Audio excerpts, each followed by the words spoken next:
All righty, everybody. Well, it looks like everybody's here. Welcome back to another edition of the Residence Life Speaker Series. My name is Justin Brown. I'm here with my co-host, Leah Paulson. This program was brought to you by the Office of Residence Life and Housing Services. Now, today, this guy needs no introduction whatsoever, but we would be doing him a disservice if we didn't give him a proper introduction. We're here with Sway, everybody. Sway, hey. What's up, man? How you doing? What's up, Jay? How you been, man? You good? Listen, man, I'm doing great. Obviously, you all know Sway, American journalist, radio personality, executive producer, director, and rapper. Known as Sway, hosting music, news, cultural programming. I mean, a lot of the things we found out about the culture, we found out from Sway. Wow. He co-hosts the nationally syndicated radio show, The Wake Up Show. I know a lot of you listen to it. Sway in the Morning, Sirius XM, Shade 45, MTV, TRL, all of it. We're here with Sway. He's here to answer your questions. If you're watching from Facebook, please post your questions in the Facebook stream. And if you have a question for Sway, please put it in the chat. Sway, how you doing, man?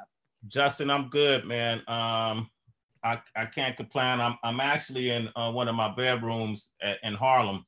So if y'all see that sneaker collection behind me, that's just one room. Okay. Oh wow. Any favorites behind you? Probably let me pull these down right here. These are some Bonita Applebaum. Okay. Special edition Tribe Called Quest Vans.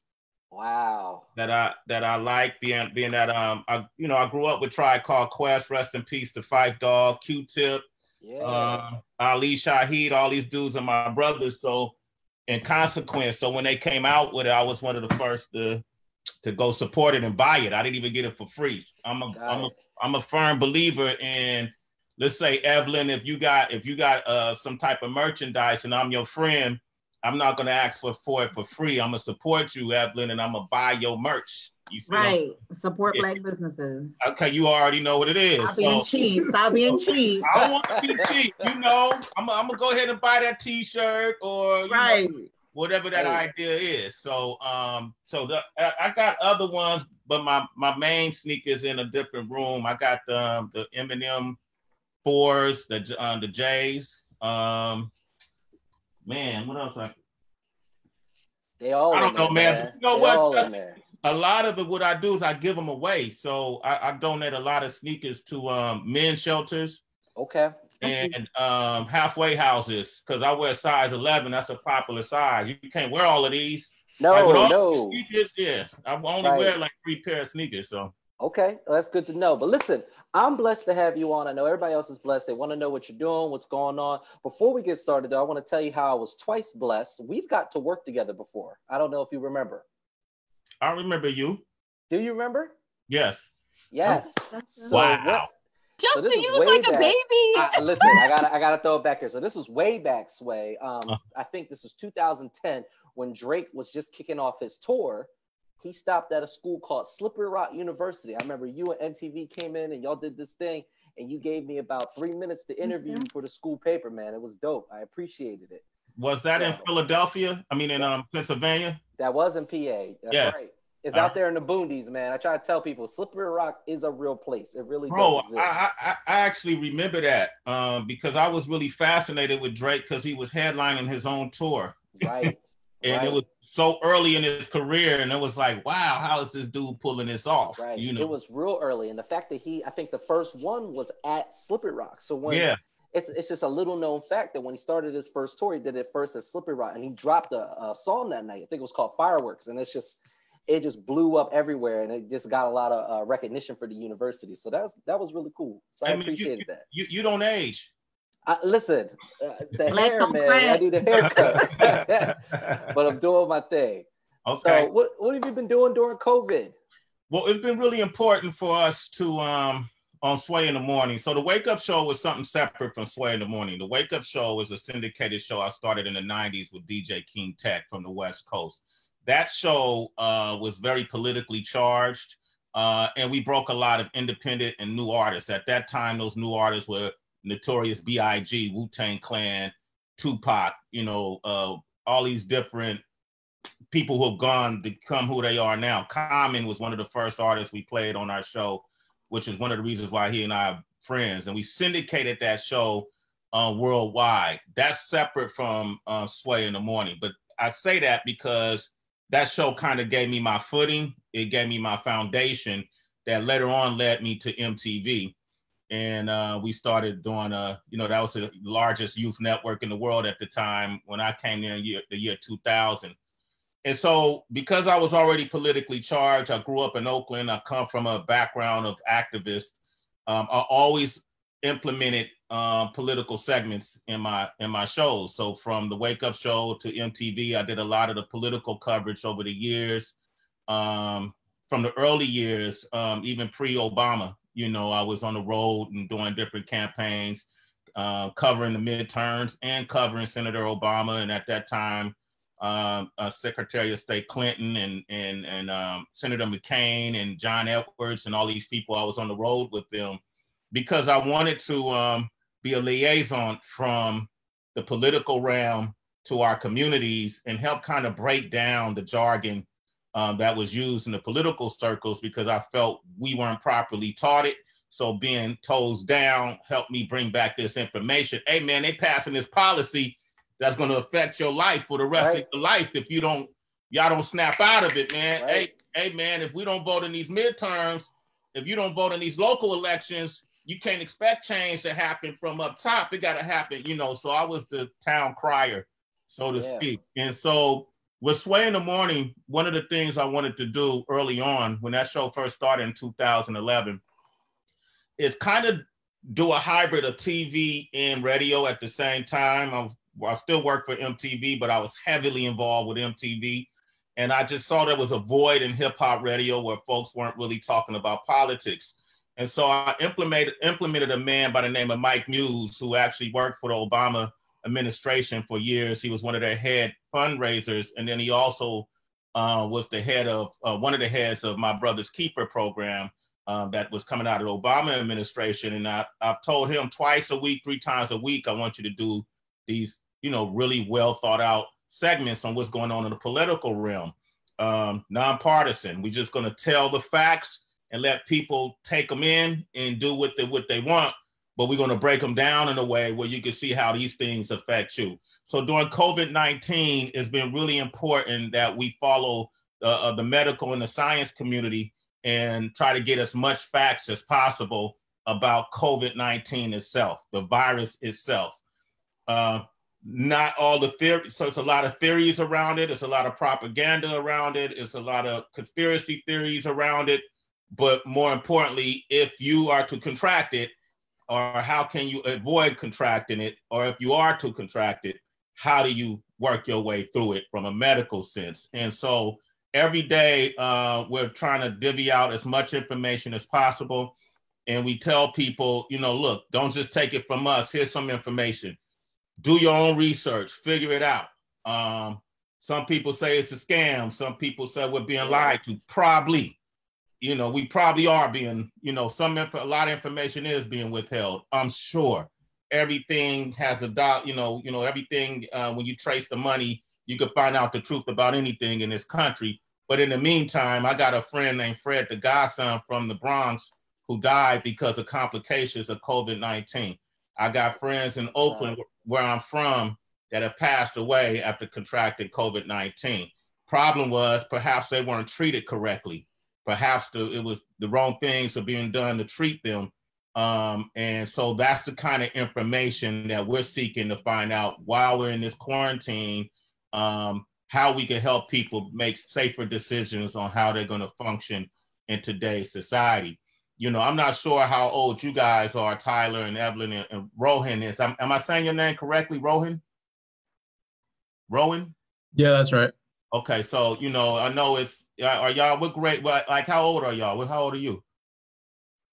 I'm 20. 20, so okay. So, this is it's a time of uncertainty, right now. And so right now what we try to do is try to talk to folks about what's real and how can you adjust to this uncertainty. I believe that you guys and your generation are best equipped to deal with something like the quarantine, what's happening with this pandemic and how it's affected our economy, how it's affected our jobs, and what the hell you gonna do, you know what I mean, moving forward when there's no economy or job until it build up. Right. We experienced similar things, Justin. At least I did growing up. You know, when it dealt with war. So when I was growing up, when I was around y'all age, it was a campaign called Desert Storm, and we thought we was going to have to go to the Middle East and fight a war that we didn't really. I didn't want to go. You know, fight in the Middle East. People still don't want to go fight there. Yeah. It was like I was like, hey, wait, whoa, hold up, man! I'm about to hit the world. I mean, I've been waiting for this moment, and then all of a sudden, my whole world changed. And I remember it being a time thinking that, damn, none of my goals or dreams that I saw forthcoming are actually going to be able to happen. How do I adjust? How do I readjust? That time turned out to be the most fertile time in my life. It was during that time that I planted the deepest seeds. Like I got into things that I was passionate about. Hip hop culture was a major component in my life. And so I was able to, through hip hop culture, health and wellness, I was very healthy back then. I was able to, the one thing I couldn't, the things that weren't guaranteed, I couldn't control, I didn't focus on. The things I could control, like my health, my wellness, the country is unstable right now, so I need to make myself most stable. I need to find a way to make sure mentally I got a constitution. I got to find a way to make sure physically I got a constitution. And what do I really love? I love hip hop. How do I be attached to it? I used to write. I was a rapper. I performed. That, at some point I decided I wanted to pivot. I got into radio. This is in the early 90s.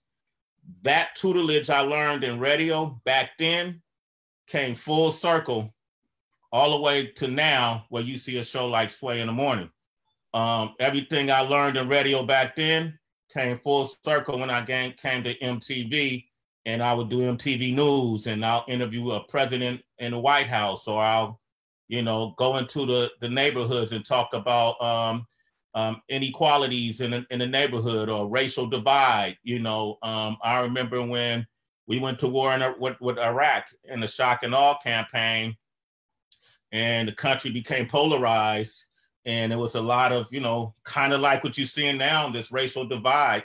And back then, a lot of people who were Muslim or people who were Sikh that folks thought were Muslim were being discriminated against. So I remember going to Long Island and saying, man, we got to kind of bring the truth out. Why are these people attacking these people? Why are these people attacking Islam? Why are these people attacking Sikhs? They don't even know what they're reacting to. Let's go into these communities and tell the truth, and we were able to do that as well. But I say that to say that during the most uncertain times, or what appeared to be uncertain and destabilized times in my journey, was the times where I learned the most about myself, and I acquired the most skills, and it strengthened my constitution. This pandemic is scary because none of us, I think, feel like we know the whole truth. I mean, I don't, maybe you guys, feel. I don't think anybody does. None of us. And new information's coming out every day. Every single day. And it contradicts information before, And then you question who you getting information from. Right. But the one thing you can be certain about is how you treat yourself. Absolutely. Okay, Absolutely. So I'm taking echinacea, black seed oil. I'm drinking apple vinegar every day with the spices on it. I'm drinking a lot of water with high pH balance. I'm exercising a little more. I'm getting my cardio up. So that's the one thing I know I can do for myself. Absolutely. I'm meditating now more so. I'm taking time out with my family more so. I'm doing all the things that are most important right now to make sure that what I can have a say-so in, that those things are strongest. Absolutely. And so during this COVID, in an ironic way, and some of you may have felt this, as depressing as this thing can be, there's some great things coming out of it personally, and for me and my inner circle. My daughter and I started a a segment. We never done this. You know, we're online. I haven't done any Zoom interviews or anything like that for my show. Oh, this is your first one? It's my first one. Hey, look at that. You know, hey, but you know, I've been on TV for 20 years, and with Sway in the Morning and Sway's Universe, I'm always on camera, and I'm in a different position. Oh, thank you. I see that, Jay. You kill it with the graphics, kid. You know, I'm always, this was a time for me to kind of decompress and kind of not be in front of the camera so much. And in my realm, you know, when you look at people, when you look at the other radio shows, or you look at the Joe Buttons and people in the podcast community, it's a rat race out there for interviews. And, you know, just to be a part of the conversation, I get to eat popcorn and watch and spectate while I do my show every single morning on Sirius XM, but I'm just offering audio for those who want it. The only visual content I'm offering is bedroom bars that I do with my daughter Tuesdays and Fridays. And so for me, that's kind of refreshing. That allows me to reinvent in a way. And I think this is a time for that. It gives you the leniency, or it gives you the excuse to reinvent yourself or create new avenues and new paths that you didn't think you had time for or never thought you would, as you go into this whole new way of living, this whole new existence. And so for me, during the COVID, the best thing that's come out of it is my relationship with my daughter has been strengthened.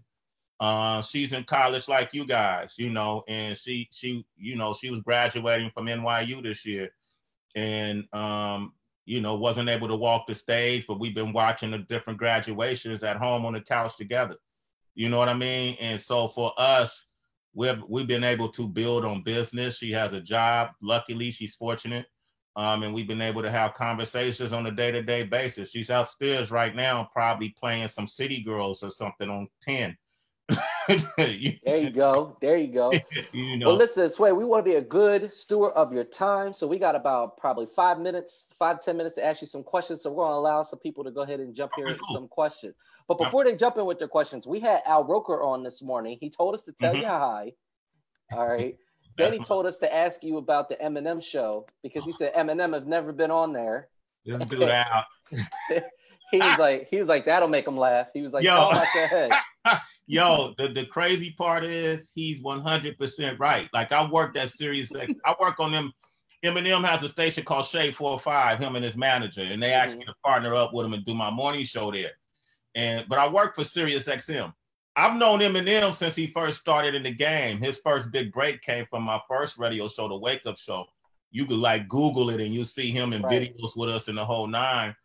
He has never been in the studio at the time that we do Sway in the Morning. And Al Roker comes on his station and just shits on them all the time. Just clowns them every single time. Where is he, Sway? I see a picture, but where is he? You know, it was a very funny running joke this morning. So oh man, he told me to tell you hi. Hey, but look, ain't it incredible to meet a dude like Al Roker, somebody you watch give the weather for so many years, and find out how cool he is? Right. It's just legends. I mean, the COVID, even though it's separating us, there's never been a time, I think, in history where we've ever been so connected with people that we've been so distant apart from. So absolutely, we got to look for all the blessings that are coming out of this, not just the stuff that's keeping us in the negative. We got to choose what we decide to involve in our lives in the intake. Yo, preach. And that's the vibe I'm on. And it sounds philosophical or ideological, but it's tangible if you make it tangible. You know what I mean? Everybody's going through something, you know, and it's almost like seeing the glass half full theory, you know, and I'm telling you, it's fertile ground right now. Like the scales of balance are starting to even out, you know, and it's a good time to create. I'll give you some more time though. If you got questions, go for it. Yeah, people got questions. So Leah, go ahead and call on some people. Awesome. Anam is our first one. So go ahead and ask your question. Hi, Sway. Thanks for talking to us. Hi, Anam. So I'm actually Arisha. This is my sister, Anam. But, hey, how you doing? Sorry, yeah, it's kind of confusing. But I just want to say that I really appreciate Sway in the Morning because, like you said, it's not just hip hop, but it's that political conversation as well, which I think more shows are doing nowadays because I think it's more important now than ever. I really like the way you've been talking about them on Arbery case recently and all that stuff. It's really, really important. Thank you. But just kind of an interesting question. If you could interview someone dead or alive that you've never gotten to interview before, what would it, like, who would it be? Oh, snap. Wow. What you thinking? Ooh. Jesus. Maybe I'll interview Jesus. Initially, I used to say Michael Jackson was somebody I was on the brink of interviewing. I was actually scheduled to interview him before he passed away. But there's some figures in history that I would have loved to like sit down and talk to and just kind of like Frederick Douglass was somebody that was one of the first people I studied as a kid, you know, and when studying African American history and learning about Frederick Douglass, people who accomplished things at that time, in that time period, and we still speak their name to this day, I find fascinating. But truthfully, I think Muhammad Ali would be at the top of that list. The first book report I ever did in the 3rd grade was about, you know, a man named Muhammad Ali and everything he stood for. When I started learning that and learning how he changed his name from Cassius Clay to Muhammad Ali and why, and that he was such a man of the people and his vision. You know, when you look at somebody like a LeBron James now, who early on would get, you know, ridiculed because he voiced his opinion, whether you agree with it or not. You know, when they said shut up and dribble and all that ignorant, you know, kind of feedback for you know, for a man who has a political view. And Muhammad Ali was one of those people that was the first to stand out, and he sacrificed his career, 3 years of his prime, you know, because he didn't believe in going to war and fighting against people that never done anything against him. And he fought for equality and all of these different things at a time where, you know, anytime you speak out, you're putting your life on the line. And that's the kind of energy I grew up with growing up in Oakland. I tamed it down a little bit once I got on TV and radio, but Muhammad Ali would be that person. That was a great question. That's a great answer. I really love it. That was real good. Thank Awesome. you. Thank you. Any more? Go ahead. Yes. Our next question is from Rowan. So Rowan, go ahead and ask yours. Hi, Sway. Thank you for doing this. So my question was, obviously you're in touch with culture a lot, but what are some of your favorite books, shows, and artists? There was a book, the first book I ever read from front to back was called Clan of the Cave Bear. Anybody familiar? Oh, okay. So Clan of the Cave Bear was this fictional book about I want to say a tribe of people that lived in Northern California, where I was from. I believe they probably existed in the Cro-Magnon times of evolution. And it talked about their day-to-day activities, how the men were hunters and the women were gatherers, and how, you know, they kind of established these social classes within this primal tribe. And there was this young lady who was from another place, another land that they discovered, and she was blonde with blue eyes, and she was the minority in the tribe. And so it, you know, from what I can remember, this was a long time ago, but and it just kind of put the spotlight on how they adjusted with this newcomer to the tribe and how she adjusted to their ways and culture. And they also talked about routes they took to get into the Bay Area to go sturgeon fishing, and how they worked together as a community. That was one of the early books that I liked. It was another book called, that was about ancient Kemet, and it talked about, you know, Africa before it was, you know, certain parts of Africa before it was even called Africa. And it talked about before Christianity or any religion really kind of flooded the continent, how people really, you know, worshiped the sky or worshiped nature, you know what I mean? And it was almost symbolism in a sense to me. But at a young age, I started taking in that information, and that book had a really profound effect on me. It started making me look behind religion and that the history of religions and what people did prior to Christianity spreading or Islam spreading or Catholicism, all these different variations of religions. So those books were pretty important to me. And then I read a book when I was in my teenage years about Malcolm X. And that book it appealed to where I was at that time. My mind state growing up in Oakland, California. So a lot of the things you see now, you know, with people fighting police brutality and you know, the disparity in justice in our justice system for people of color, and all of these different things have been going on for a lifetime. And so that book really, it took me to an extreme, but I needed to go to an extreme to kind of understand my place, where I wanted my place to be in this society. And then Spike Lee made the movie X. Yeah, when that movie came out, I just thought everything about the movement, a lot of things about the movement appealed to me at that time, and it was very necessary. So in the 90s, a lot of us were we were looking for answers. You know, there was a different like offshoots of religions that were popping up that were coming from our neighborhoods, you know, 5% Nation, all of these different religious sects that were coming out of our neighborhoods. I was reading all of that stuff because all of it had information. So I grew up with Rastas in my family. I grew up with people who studied Islam in my family, Christianity in my family, Catholics in my family. I have relatives who are Yoruba priests in my family. And so we would take all of the best of everything, you know what I mean, and kind of see what worked for me. But those early books about Kemet, Clan of the Cave Bear, those books and Malcolm X were pretty influential in my mindset at those times. Sway, you got time for one or two more questions, or you got to head out? I'll take 5 if you got them. Let's go. Okay, listen, let's keep them rolling. Next one, Alexandria Gurley. Go ahead, you're up. Hey, Sway. Yeah, I'm Alex. I'm a guest adjustants higher ed professional in Dallas. And yeah, shout out to the Bay. I'm from East Palo Alto. But what up, Rogue?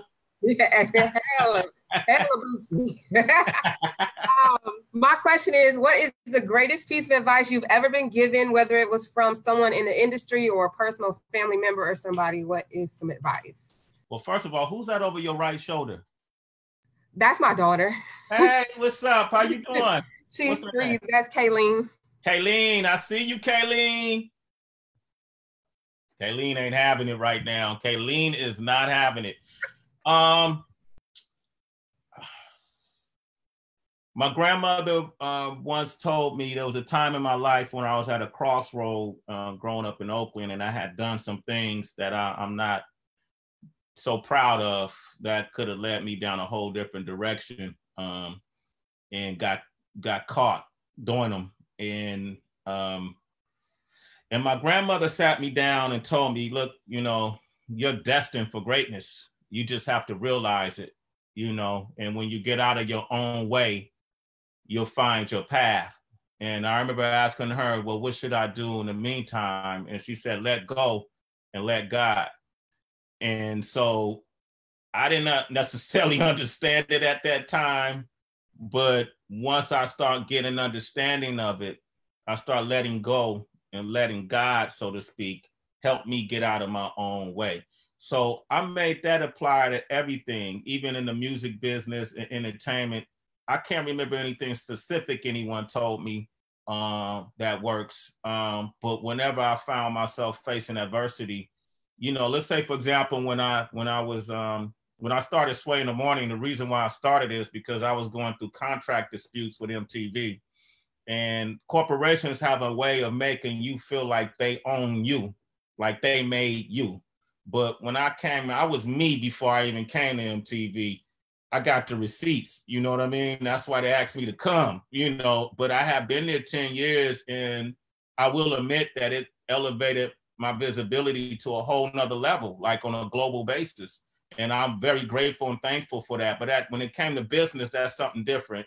And I didn't like what they were offering me, but I was at a crossroad because this is when streaming first was becoming popular. This was like 2008 maybe, and I created a show called Rap Fix, and it was just all live stream. Nobody had done it yet, and nobody knew what to do with it. And I knew change was coming, and I was getting a little worried, and that worry was getting in the way of my creative process. And I start going back into that advice: let go and let God. And that's basically, to me, saying, you know, let go all of these things in your head and be the best you, and it's going to work itself out, and what's meant to be will be. But you got to work, you know, and get out of your way to do it. I don't know if that helps you, but or if you can relate to that, but that's been the best advice. Let go and let God.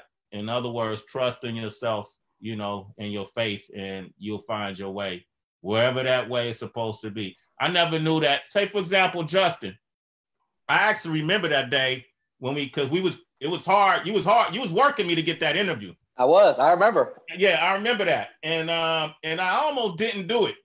Mm-hmm. And I remember us stopping and grabbing that quick little time. Imagine if see how that tie came around. Everything came around full circle. 10 years later, and here we are talking again. Right.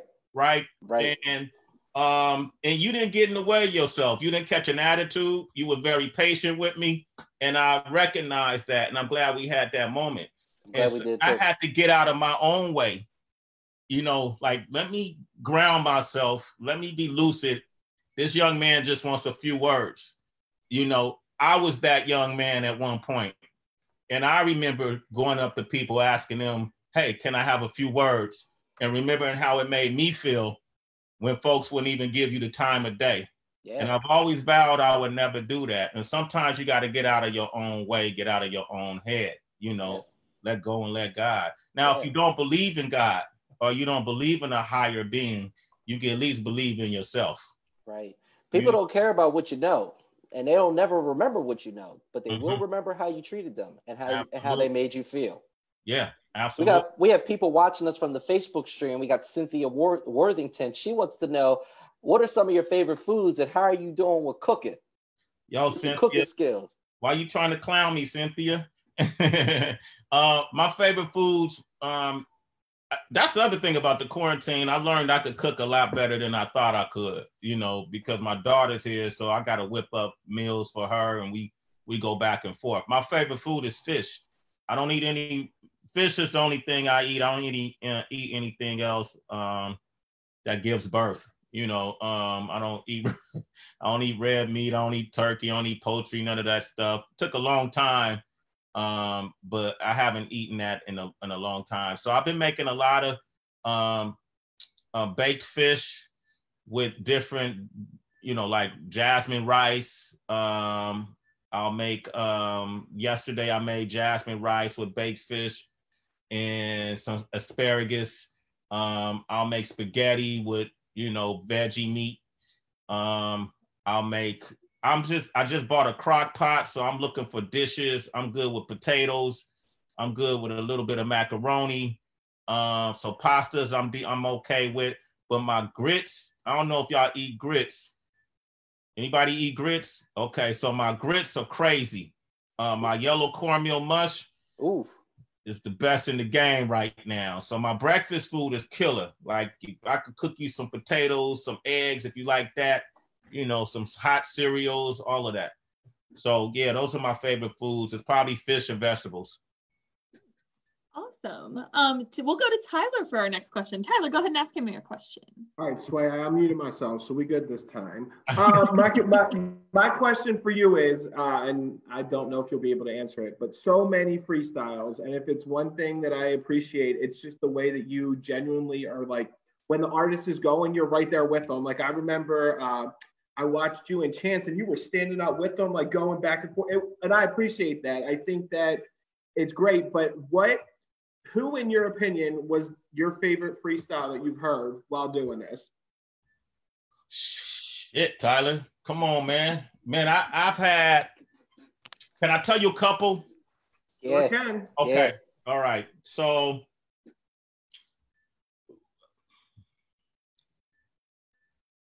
a week before Notorious B.I.G. Was killed, he came up on my show, the Wake Up Show, and he did a freestyle. Him and Little C's was on the show. And this is on a radio show in LA, and you couldn't curse. It was terrestrial radio, or you get kicked off and you get fined a couple $100,000 at that time. But it was big, and we were like the first to play his music. And we was like, yo, you gotta leave, you gotta kick a verse. Back then, it's different from now. I'm very nice now. I'm like, yeah, you could kick a verse. Back then, it was like, nah, you gotta kick a verse. And Big was like, man, how I'm gonna do it? I cursed throughout the whole verse. Well, back then, radio stations used to have what you call a cough button that would mute you or mute somebody as they cursed. So we threw a beat on, and we was like, you got to use the cough button. We were just kind of clowning, and Big did one of those verses from You're Nobody Till Somebody Kills You. And every time he cursed, he hit the cough button on time, and it was so perfect that it sounded like he did an edit, but we were live on the radio. You can actually find that somewhere. It's online. You can actually find that online. That's one of them. Another freestyle battle. When I say freestyle, Tyler, I mean off the top of the head freestyle. You know, like off the top, like improv freestyle. We did a battle against an artist by the name of Supernatural, MC Supernatural, and Juice, who was from Chicago. And that was probably the illest battle I ever been in, that we actually promoted and threw. And we had everybody from Exhibit to RZA to Be Real from Cypress Hill. They were, yo, that's the verse. That's it right there. Yeah, I looked it up, found it, came right up. That's you right there, man. Look at me. I had the locks. You see me, Alexandra. You see my locks. You know. And so that was that night, bro. Yo, Justin, you're good at this. And so thanks, I try. The battle was Juice and Supernatural, but I'll bring you up into modern day. Donald Glover, aka Childish Gambino. Oh, with that pound cake beat. Oh, yeah, with the pound cake beat, that was phenomenal. Hey, bro, that thing I get chills from because it was so improv. When he started talking in the middle of the verse, I really thought he was talking to me, right? It's so I didn't even know that was a. And it was still on. And it was still on beat. It was still on beat. Yo, and that was amazing. But if you want to say like some of the most fierce ones, you got to go with King Los. Okay, all right. He's crazy. Yeah. You got to go with Mr. FAB. Nino Man did an ill ass one. And I'm forgetting now. You know, Lupe did an ill ass one. Oswin Benjamin did an ill freestyle after what's my boy name? Damn, what's his name? The actor. What's his name? I can't think of his name when I think of his name, but I think King Los in modern day, like in these times, King Los, Mr. FAB. Those guys off the top of the head have been some of the sickest. Papoose did a sick one. You know, there's been a couple 5 Fingers of Death that were good. Even Tory Lanez got one off. You know what I mean? Like where he did 10 Fingers of Death. So I can't pick one, man. Tyler, don't do that to me, bro. I appreciate it, though. What's your favorite? So I got a little bit of a different one, but I mean, Chris Webby, when he goes on, I love Chris Webby. Chris Webby is talented beyond belief, and the one that he did for you was insane. Yeah. Chris Webby, hands down, but I mean, that's one of my favorite rap artists, but what he did with you was crazy. Chris Webby, that's why it's hard for me to say them because I can't remember every single one, like, and then every single one gives me a different feeling. So when you see me dancing next to him, that's me. That's who I am. You know, when Tyler, the Creator, came up and kicked his freestyle, that was hilarious. I didn't get a chance to dance with it because he was clowning so hard, it was funny.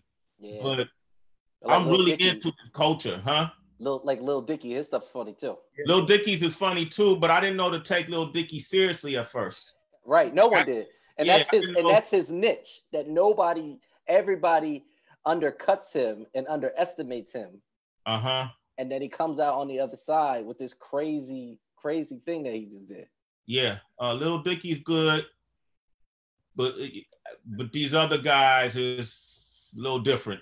Like if I wanted to take some MCs to the finals, you know, Dicky will get you to the finals, but in the finals, some of these other guys, they're high. Oh yeah. Yes. Oh yeah. It's a little different. You know, Lady London came on and she spit an ill ass freestyle too. I love Lady London. There are a few MCs that are women that I love too that came up and killed it as well. So I also like Logic's a lot too. Logic did a real good job. Logic killed it. Yeah, man, it's a lot. I'm just happy I'm in a position where I can still do that. I'm still trying to preserve that part of culture. It's harder and harder to get rappers to do that. And I'm trying to explain to them that's what separates us from everybody else. And then that ownership, like really owning the culture and caring about it, because the culture has lifted so many of us to a higher place. You know, it's helped us realize dreams and put us in positions. And we tend to make money and then forget about all that and don't care about it no more. With the money run out, you know, the culture still be there. So the money don't define the culture. And when I say the culture, I'm not just talking rappers. I'm talking about those who are the B-boys and the B-girls, the dancers. I'm talking about the DJs. I'm talking about the artists. I'm talking about the culture as a whole, you know, the creatives that come from the culture is how we express ourselves. At a time when I was really kind of fighting, you know, I don't know if it was depression at that time. We weren't identifying our emotions at that time, but I know it was the pen and the pad that helped me, you know, get through my days early on in life. And so I owe it to the culture to just keep it 100. I've been to the mountaintop as far as this stuff go, but I like being on the ground. You know what I mean? I love being I like being in the leaves. I want to be in the trees. You know, I see what's at the mountaintop. I saw the view there, but I want to be where the people are. And the culture allows me to exist on every level. Yes, absolutely. We're all here with Sway, everybody. Thank you so much for watching. Sway, if people want to follow you on social media, what are some of your social media handles? Real Sway. That's it. Real Sway. No none of that. Not just Real Sway. If you follow me there, you'll be able to find me. And then Sway's Universe is our YouTube channel. And you can see a lot of those interviews there. But in closing, man, I would like to say, have faith in yourself. Don't allow these times to define your times. You know, you could take flour and water and make bread. You know, in this quarantine, it's giving us flour and water. So let's make some bread together. You know, don't let it depress you. Well, if it is, it's okay. We all going through it. I've been having dreams. You know, some nights I'm not sleeping as well. Some mornings I wake up and go, what does it all mean? I don't even bother looking at TV anymore, you know, because that'll mess you up in the head. Mm-hmm. But understand that this too shall pass, and, you know, dig deep in yourself and use this to your advantage. You know, I've been reimagining my future, and it's fun. You know, as long as we can stay healthy and practice being safe and healthy, I think everybody will be all right. But I'm proud of you, Jay. Thank you, bro. Man. I'm proud of you too. Thank you for looking out for everybody, man. Thank you, man. Always. Leah, thank you. Justin, Rohan, thank you. Tyler, Alexandria, everybody, Evelyn, everybody who was on, thank you very much. We have one speaker tomorrow. So if you ever want to jump on, let me know. Tomorrow we got Cedric Yarbrough. Y'all know him. And maybe you met him because you did some voice work for the Boondocks with Aaron Magruder. Yes. Tell Cedric I said hello. Yeah. And I did the Boondocks. The Boondocks was one of the most. Season 2. You had two episodes you were on. I remember. Yeah, man. Thugnificent and there was another one. Oh man, I see his face. Like Gangstalicious. Gangstalicious. Now we return to another episode of Gangstalicious. Yeah, right. I remember. Right. That Boondock series spoke volumes to us and really depicted our culture and who we are in our community in such a very smart and intelligent way. It was extreme, but it helped us really look at ourselves in the mirror. And the Boondocks is one of my favorite things I've ever been a part of. I've been asked to do a lot of different things, but doing the Boondocks I felt like that kind of cemented my legacy. Yeah. Well, it's coming back. It's coming back on HBO Go. We had Gary Anthony Williams on a couple weeks ago, and he said it's coming back. So listen, from our mouths to God's ear, they'll bring you back on. Oh, I hope so. Let's see, man. You know, if they ask, I would definitely do it, but I would be definitely watching regardless. Awesome. Awesome. All right. Thank you, Sway. Thank you, everybody. Thank you Yo, so y'all have See you a tomorrow. day, man.